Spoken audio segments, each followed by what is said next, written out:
Hi everyone, welcome back. My name is Hina Mazarudin and I am your Vice President for PAs in Virtual Medicine and Telemedicine.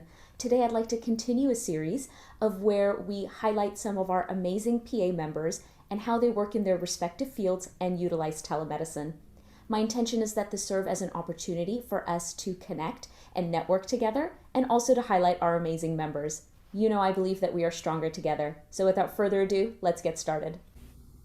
Hi everyone, welcome back. Thanks so much for joining us once again. Today I have a wonderful PA who works as a school PA in schools and taking care of children. I bet you've probably not heard of that before. Let me introduce you to my good friend Stacey. Hi Stacey, how are you? Hi, good. How are you doing, Hina? Doing well. So good to have you here. Thanks so much for joining us. Thanks for having me.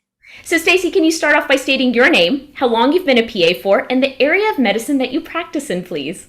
Yes, my name is Stacey Farmer, and I've been a PA for 13 years now, and I've been working in pediatrics ever since I graduated. Nice. And can you tell us about the specific area of medicine that you are practicing telemedicine in pediatrics? How you're doing that, please? Yep, absolutely. So, over the last year, I've been working for a company called Hazel Health, and it's a school based telemedicine company. And so, our services are offered inside of schools all the way from elementary school up through high school all over the nation. That's amazing. So you see literally pediatrics, but now in a school setting. I do. So it's pretty cool what we're able to do. I can tell you a little bit more about it. So basically, if a student is in school and they're having a minor illness or a minor injury or something's wrong, they're not feeling well, and they would normally go to their school health office for that.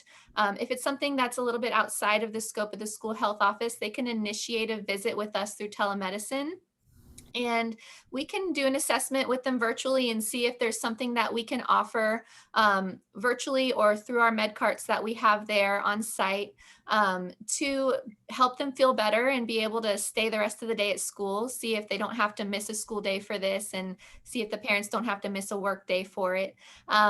Or if it is something a little bit more serious where they do need to go home, we can make that recommendation. If it's something that we need to set up a follow-up visit for, we can do that as well. Or if we need to escalate the situation and recommend an in-person visit, then we can actually help facilitate that as well.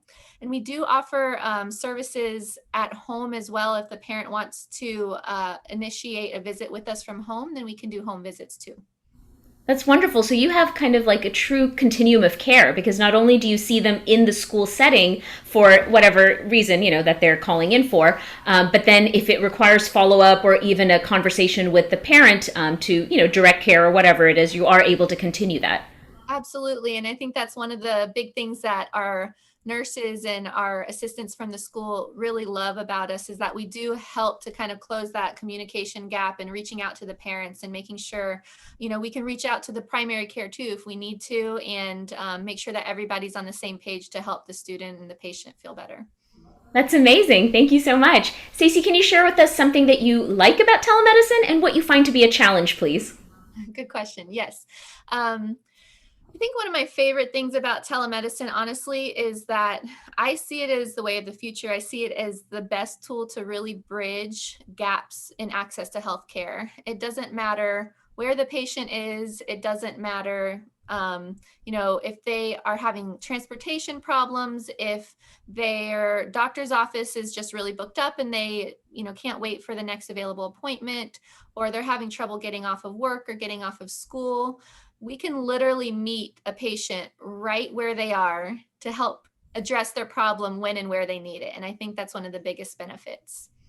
So, to answer your question about one of the biggest challenges, I think is there's definitely some limitations. Not every type of visit is appropriate for telemedicine. And just having the clinical knowledge and experience to be able to recognize when something just doesn't seem right and when you need to make that judgment call to make a recommendation for the patient to go get in-person care. Absolutely. Thanks so much for sharing that, Stacey. And then, final question. So, if you could share a clinical pearl, a nugget of wisdom, something with our PA students as well as our practicing PAs, what would that be, please? Absolutely. I think for me, one of the most important clinical pearls is just Taking the extra minute or two to listen to your patient, because it's so easy to get rushed and to try and keep up with your schedule and to be focused on that. But just take the extra minute or two to just listen and ask the question, what concerns do you have? Is there anything else bothering you? Just those questions alone can sometimes it can be overwhelming and feeling like, am I going to open up a can of worms? But honestly, it can really be that magic question that helps get to the bottom of what's really bothering them and that's definitely affecting their health care. And I think just by sitting there and listening to the answers to those questions at the end of the visit helps your patient feel like they've been heard and leaves you feeling satisfied, like you've really done something to help somebody for the day. And I think that's the best we can ask for. Absolutely. Thank you so much for sharing that. And thank you, everyone, for watching. And we look forward to seeing you next time. Take care, everyone. Bye. Bye.